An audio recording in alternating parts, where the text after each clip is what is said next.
વિધિ બાદ આપણે મહેમાનનું સ્વાગત આપણા કચ્છી રાણામેશ્વર આશ્રમમાં સતત 24 કલાક સુધી યાત્રિકોની સુવિધા માટે ખડે પગે તત્પર હોય એવા મેનેજમેન્ટ કમિટીના અગ્રણી પૂજ્ય શ્રી ભાવેશ મહારાજનું આપણે સમગ્ર રાજગોર બ્રાહ્મણ મથર પરિવાર વતી અને યાત્રિકો વતી આપણે એમનું અભિવાદન કરવા જઈ રહ્યા છીએ.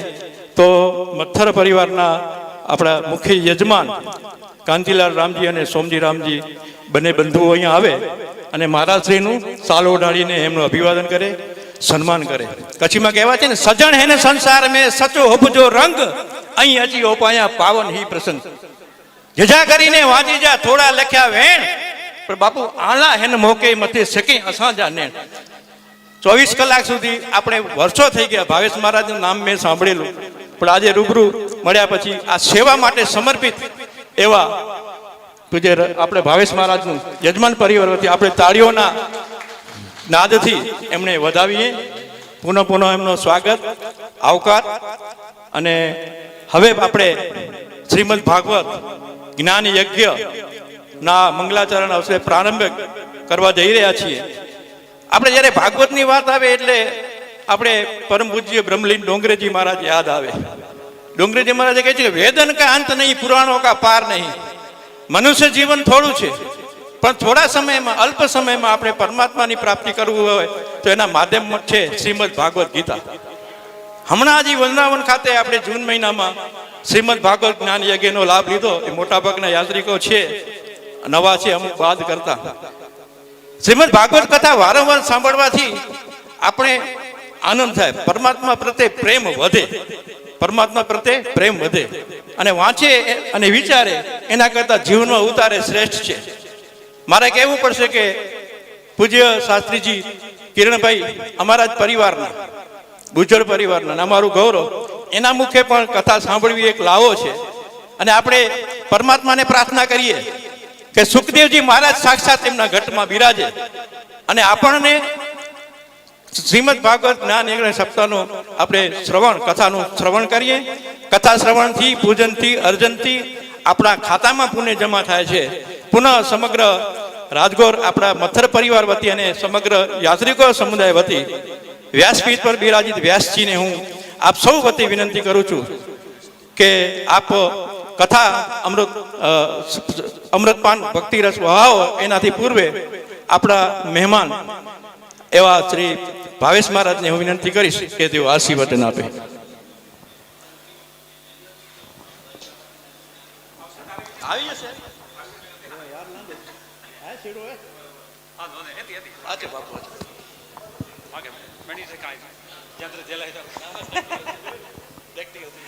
पीछे जो जाए है तो पीछे को हो तो पीछे में एक जी गाल है. सदगुरु भगवान की जय. गुरु ब्रह्मा गुरु विष्णु गुरुदेवो महेश्वर गुरु साक्षात पर ब्रह्म तस्मै श्री गुरुवे नमः. सत्यम शांतम विमल सुखदम भूषणम दिव्य कांतिम रामम कृष्णम हरिहर गुरुम ये सदा स्मरन्ति. धर्मे व्याप्तम गुरुपदरतम तारकम यो भवाब्दे देयम नित्यम चरणकमलम श्री बालरामम नमामि. सदगुरु स्तोम नमामि. सच्चिदानंद भगवान की जय. सदगुरु भगवान की जय. इन चरणन्ते प्रगटी गंगा सतचित आनंद अंग प्रत्यंगा. वालराम मधु मंगल नामा सुमिरत होत सुखद शुभ कामा. महापुरुषोना श्री चरणोना नित्य सेवन थी प्रत्येक व्यक्तिनु, प्रत्येक प्राणीनु, प्रत्येक जीवनु कल्याण थाय छे. जीव छे ए शिव स्वरूप ने प्राप्त थाय छे. शिव एक कल्याण स्वरूप छे अने कल्याण ए आनंद छे अने आनंद पाछुं पोतानुं स्वरूप छे. આપણે લોકો બધા ખૂબ જ ભાગ્યશાળી છીએ કે શ્રીમદ ભાગવતનું આયોજન ગંગાના કિનારે, જેની હવા પર ચાલે તો પણ માણસ પવિત્ર થઈ જાય, જેનું દર્શન થાય તો પણ માણસ પવિત્ર થઈ જાય. પાપ તો પછી રહે નહીં, જે માને એની વાત છે, ન માને તો હવે એનું કઈ નહીં. કહી ન શકાય. એનું શું થાય એ કાંઈ કહી ન શકાય. માને તો ન માને તો એનો વિષય છે. આપણી વાત છે કે મહાપુરુષોના શ્રી ચરણોના નિત્ય સેવનથી બધાનું જ કલ્યાણ થાય છે. આપણે આજે શ્રીમદ ભાગવતનો આશ્રય લીધું છે, તો મારો એવો વિચાર છે અને મારી પૂરેપૂરી એવી શ્રદ્ધા છે કે જેની જેવી ભાવના વ્યાસજી અને ભાગવતજી પ્રત્યે હશે એને એવું પરિણામની પ્રાપ્તિ થશે.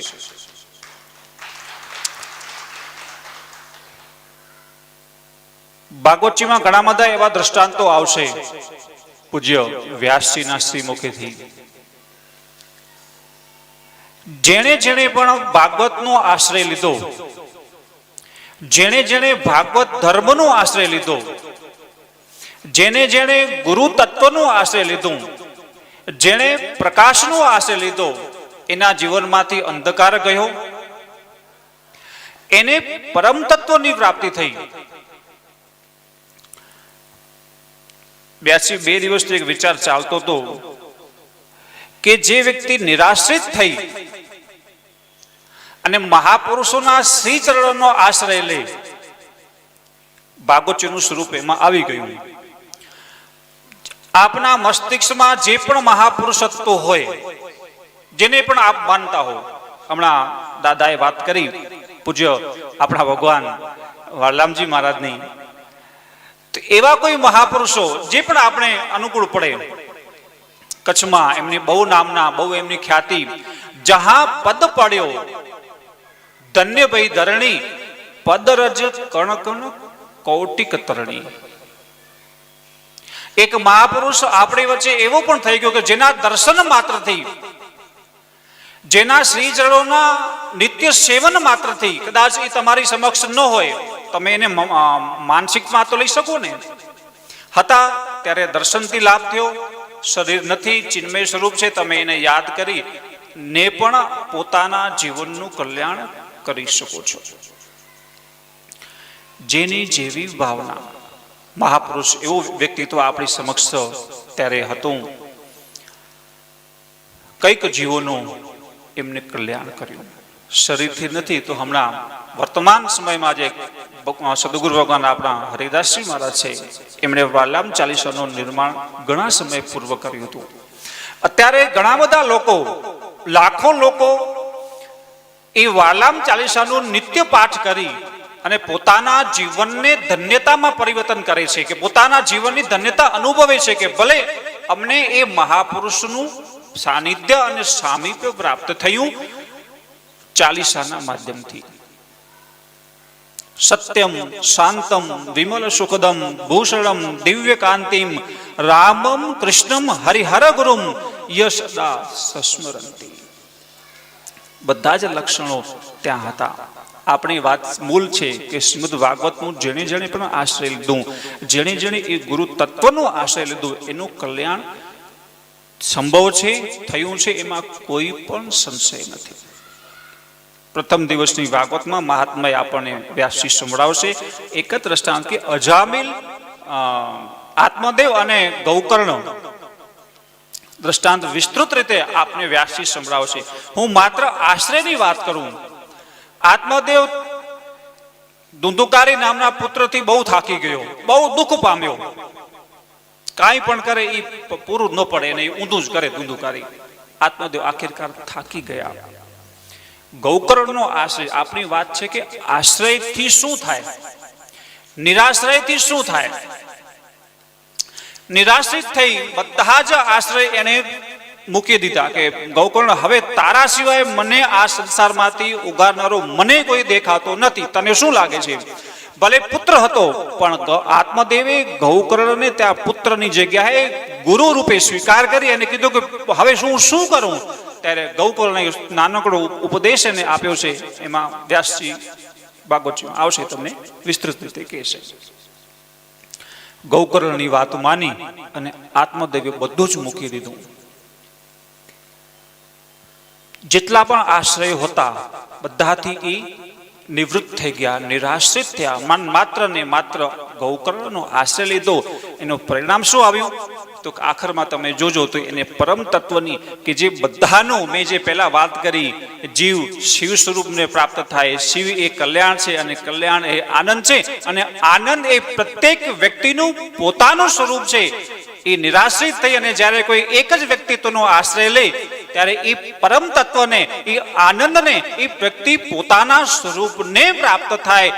એટલે આપના ભાગ્યની પ્રશંસા કરું છું કે ગંગા જેવો તીર્થ અહીંયા સ્થાન આપણને પ્રાપ્ત થયું અને ભાગવતજી આપણને પ્રાપ્ત થયા અને આવા રૂડા અને રૂપાળા અને સરળ વ્યાસ આપણને પ્રાપ્ત થયા કે જેથી આપણે વ્યાસજીના માધ્યમથી, ભાગવતના માધ્યમથી આપણે આપણા મૂળ સ્વરૂપને પ્રાપ્ત થઈએ. ભાગવતનો એક જ ઉદ્દેશ્ય છે. વ્યાસજી બરાબર છે. આપણે લોકો ખૂબ જ ભાગ્યશાળી છીએ, આવું તીર્થ આપણને પ્રાપ્ત થયું. કચ્છી આશ્રમ જેવું તીર્થ, જે કાલે શરદભાઈ કહેતા હતા કે તીર્થોનું પણ તીર્થ, તીર્થોને પણ કોઈ પાવન કરવા વાળું હોય, અતિશયોક્તિ હોઈ શકે, કારણ કે એમની પોતાની ભાવના છે. તો તીર્થોને પણ કોઈ પાવન કરનારું તીર્થ હોય તો એ છે કચ્છી આશ્રમ. એનું એક કારણ કે તમે લોકો 2-3 દિવસ કદાચ આવ્યા હશો, કાલે આવ્યા હશો, કોઈ આજે આવ્યા હશો, તો સવારે રોજ 200 થી 250 થી 300 સંતો આપણને દર્શન દેવા આવે છે અને સેવાનો લાભ દેવા માટે આવે છે. કે આ ભગવાન ઓધોરામના સમયથી જ આ ભોજન ભંડારાની વ્યવસ્થા છે. અત્યાર સુધી લગભગ સાહેબ 72 વર્ષ ત્યાં અવિરતપણે એ ભોજન પ્રસાદીની વ્યવસ્થા, ભંડારાની વ્યવસ્થા ચાલુ છે. એમાં કોઈ પણ પ્રકારનો કોઈને પણ અહંકાર નથી કે અમે જમાડીએ છીએ, કે અમે આ ભંડારો ચલાવીએ છીએ, કે અમે આ કચ્છી આશ્રમને ચલાવીએ છીએ. એ સંભવ જ નથી કે કોઈ વ્યક્તિત્વ આ સંસ્થાને કે આ સિસ્ટમને ચલાવી શકે. સંતોના આશીર્વાદનું આ પરિણામ છે અને સંતોના દર્શનનું આ પરિણામ છે કે જે સંસ્થા અત્યારે 72 વર્ષથી અડીખમ રીતે ઊભી છે. બીજી સિસ્ટમમાં જઈએ તો સવારે 5:30 વાગ્યાથી લઈ અને સાંજે 5:30 સુધી 150 બ્રાહ્મણો આપણી પાસે રોજ 365 દિવસ દર્શન દેવા અને સેવાનો લાભ દેવા માટે આપણી પાસે અહીંયા આવે છે.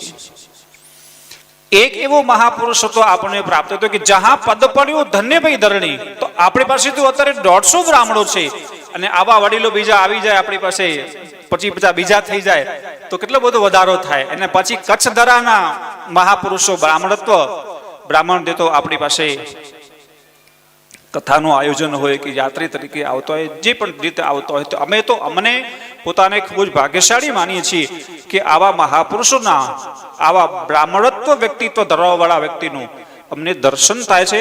અમારું જીવન અમે કૃતાર્થ કરીએ છીએ. ક્યારેક ક્યારેક બેઠું હું તો ક્યારેક આમ આંખનો ખૂણો પણ ભીનો થઈ જાય કે પરમાત્માએ કેટલી બધી કૃપા કરી કે હરિદ્વાર જેવા તીર્થ સ્થાનમાં લાવીને મને મૂકી દીધો. મારી કોઈ પણ લાયકાતી નથી અને પહેલા પણ નહોતી ને હજી પણ નથી. એટલે આંખમાં આંસુ આવે કે કેટલું બધું ભાગ્યશાળી, કેટલી બધી એ મહાપુરુષોની કૃપા. એ મહાપુરુષ ધારે તો શું કરી શકે એનું આ દ્રષ્ટાંત.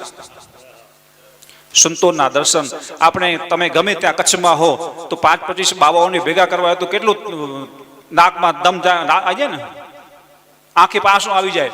આ 5-25 બાવાને ક્યાંથી ગોતવા? ને અહીંયા આપણી પાસે 250 થી 300 સંતો રોજ આપણને દર્શન આપે. 150-200 બ્રાહ્મણો રોજ આપણને દર્શન આપે. હરિદ્વાર ગંગાનું તીર્થ સમક્ષ એક જ મિનિટ બહુ મુશ્કેલ લાગે, આવે તો દર્શન કરી, આચમન કરી ને તમે તન મનથી પવિત્ર થઈ જાઓ. ક્યારેક આ વ્યવસ્થામાં મનમાં તાણ બી હોય તો એ ગંગાજીના કિનારે બેસો, 5-10 મિનિટ આંખ બંધ કરો કે ખોલો, એનો જે ખળખળ વહેતો જે પ્રવાહ છે, એનો જે નાદ છે, એ નાદમાં એકાકાર કરો. તમારો ગમે તેવો તણાવ હોય એ સાહેબ એ થોડી જ વારમાં દૂર થઈ જાય, એવો મારો વિશ્વાસ છે.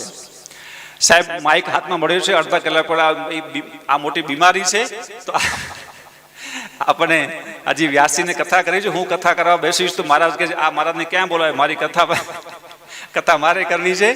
પછી એવું થાય કે બેસાડ નથી મને કે તમે બેસો, આવી જાઓ હવે અહીંયા, હું જાઉં છું. આપણે લોકો ખૂબ ભાગ્યશાળી છીએ કે આવું સ્થાન આપણે પ્રાપ્ત થયું અને આપણે હવે આગળ કથાનો લાભ લઈએ. અસ્તુ શાંતિ શાંતિ શાંતિ. બીજું કોઈ એક સવારે ભાઈ પૂછતા હતા કે ભાઈ ઉપવાસ કરવા જેવું ખરું કે નહીં? મેં તો કાંઈ નથી કરવા જેવું. વૈસી ઉપવાસ કોઈને કરાવતા નહીં. દેવતા ઉપવાસ કરવાની જરૂર નથી. આ કચ્છી આશ્રમમાં 4 ટાઈમ ખાવાનું મળશે, પણ સમજીને ખાજો. સવારે 7 થી 9, બપોરે 11:30 થી 2, પછી સાંજે 4:30 થી 5:30, 6 અને પછી સાંજે 7:30 થી 9. કાઉન્ટર 5 વાગે લાગી જાય, એ રાત્રે 10 વાગે પછી પૂરું થાય. પણ તમારું પેટ અને તમારું મન એ સમજીને બધું કરજો, બીમાર નહીં પડતા. બરાબર? એટલું. બાકી બધું ઉપવાસ કરતા નહીં અહીંયા કોઈ પણ હોય. બરાબર મહારાજ? ધન્યવાદ. આભાર ભાવેશ મહારાજ. એકદમ ભાવવાહી શૈલીથી ભાવેશ મહારાજે સદગુરુનો મહિમા, હરિદ્વાર તીર્થનો મહિમા અને જે વાત કરીને કે તીર્થોના પર તીર્થ શરદભાઈ વ્યાસે કહેલું